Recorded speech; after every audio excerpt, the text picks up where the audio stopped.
Assalamualaikum warahmatullahi wabarakatuh. Halo anak-anak semuanya. Bagaimana kabarnya hari ini? Semoga kita semua selalu dalam keadaan sehat ya. Nah, anak-anak, berjumpa lagi dengan Ibu Ulan. Nah, sekarang kita akan belajar mengenai mata pelajaran matematika, bahasa Indonesia dan juga SBDP.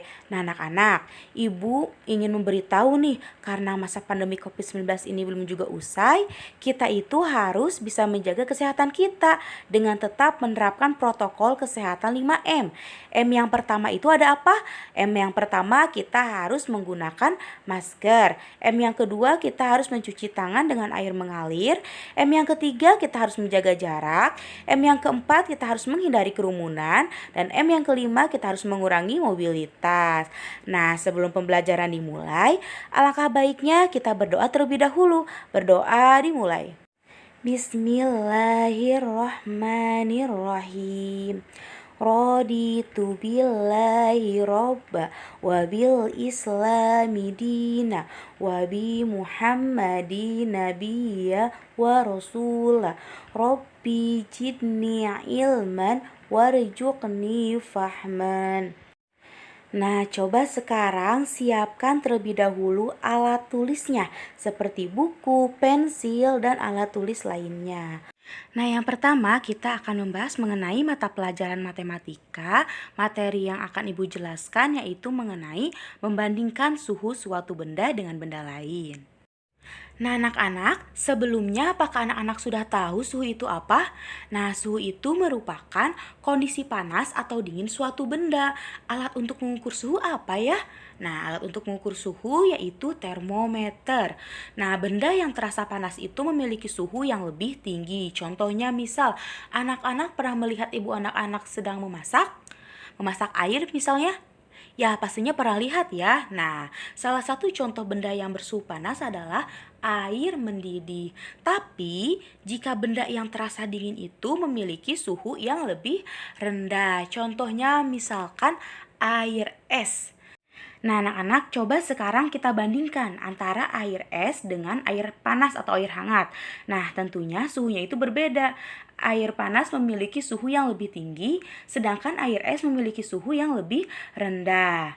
Nah, selain itu, kita bandingkan lagi nih antara air biasa atau air keran dengan air es. Lebih dingin yang mana ya? Nah, tentunya benda ini memiliki suhu yang berbeda dan pastinya air es itu suhunya lebih rendah dibandingkan air biasa.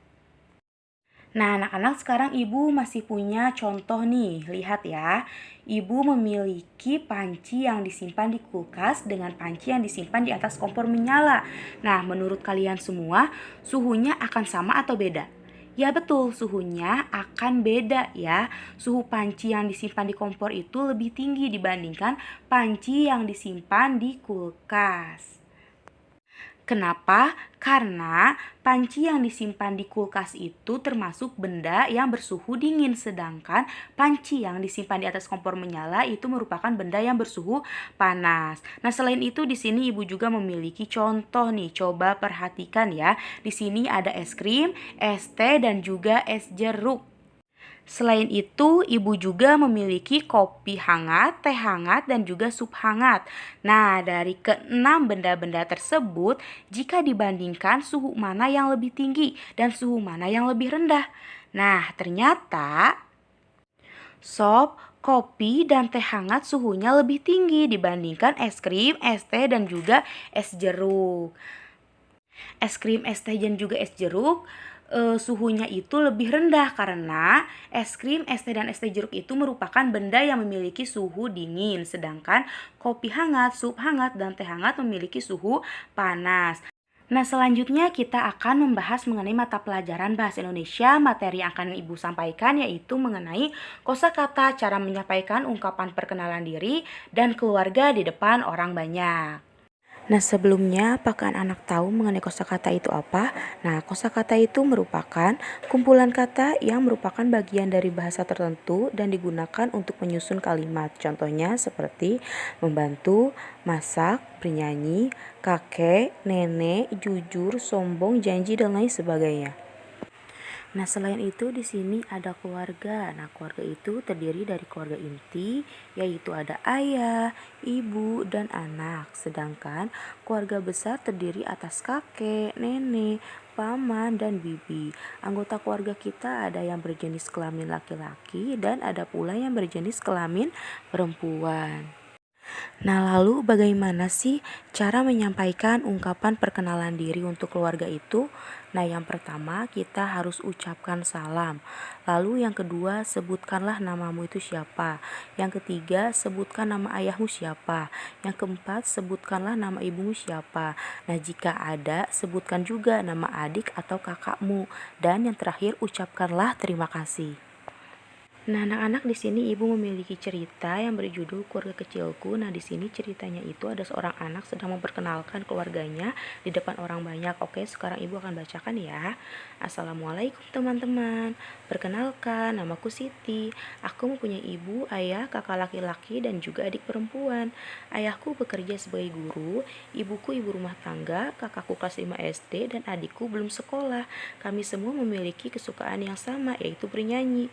Keluargaku saling menyayangi. Salam kenal semuanya. Nah, anak-anak di sini ibu memiliki contoh cerita yang lainnya, judulnya yaitu Keluarga Dodo.